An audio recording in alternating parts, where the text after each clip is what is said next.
New জার্সির MetLife স্টেডিয়ামে রেফারির শেষ বাঁশি বাজার সঙ্গে সঙ্গেই বিশ্ব ফুটবল সাক্ষী হল এক ঐতিহাসিক পালাবদলের।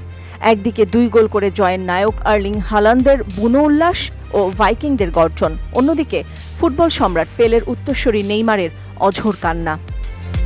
নেইমারকে সান্ত্বনা দিতে ভিনিসিয়াস এগিয়ে এলেও গ্যালারি জুড়ে তখন সাম্বা ছন্দের বদলে পিন পতন নীরবতা।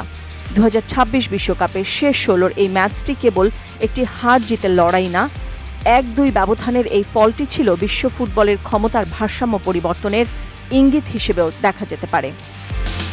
এই ম্যাচে ফুটবল বিশ্ব আবারও দেখল কেন আর্লিং হালান্ডকে বর্তমান সময়ের সবচেয়ে ভয়ঙ্কর স্ট্রাইকার বলা হয়। পুরো ম্যাচে নরওয়েকে খুব একটা সুযোগ দেয়নি ব্রাজিলের রক্ষণভাগ, কিন্তু হালান্ডের জন্য সামান্য সুযোগই ছিল যথেষ্ট। ম্যাচের 79 মিনিটে তরুণ আন্দ্রেয়াস শেলডেরাপের এক নিখুঁত ক্রসে দুর্দান্ত হেডে নরওয়েকে লিড এনে দেন তিনি। এরপর 90 মিনিটে যখন ব্রাজিল সমতায় ফিরতে মরিয়া, তখন বক্সের বাইরে থেকে এক নিচু শটে স্কোর লাইন 2-0 করে ব্রাজিলের হার নিশ্চিত করেন। যদিও শেষ মুহূর্তে নেইমার পেনাল্টি থেকে একটি গোল শোধ করেন, কিন্তু ততক্ষণে সব শেষ। ম্যাচের 13 মিনিটে পেনাল্টি পেয়েছিল ব্রাজিল। ব্রুনো গিমারাইস সেই সুবর্ণ সুযোগটি নষ্ট করেন।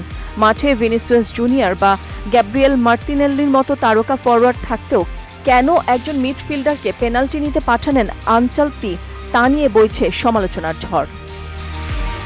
ব্রাজিলের জন্য এটা কেবল একটি ম্যাচে হার নয়, বরং ইতিহাসের কালো অধ্যায়ের পুনরাবৃত্তি। 1990 বিশ্বকাপের পর এটি ব্রাজিলের দ্রুততম বিদায়। এছাড়া টানা 8 বার কোয়ার্টার ফাইনালে ওঠার যে গৌরবময় ধারা ব্রাজিলের ছিল, তা এবার ধূলিসাৎ হয়ে গেল। 2022 সালের পর নকআউট পর্বে ইউরোপীয় দলের কাছে হারের যে অভিশাপ, তা এবারও কাটাতে পারল না সেলেসাওরা। 5 বারের চ্যাম্পিয়নদের এমন বিদায়ে বিশ্ব ফুটবলের ক্ষমতা ভারসাম্যের নানা সমীকরণ মেলাতে বসেছেন ফুটবল প্রেমীরা।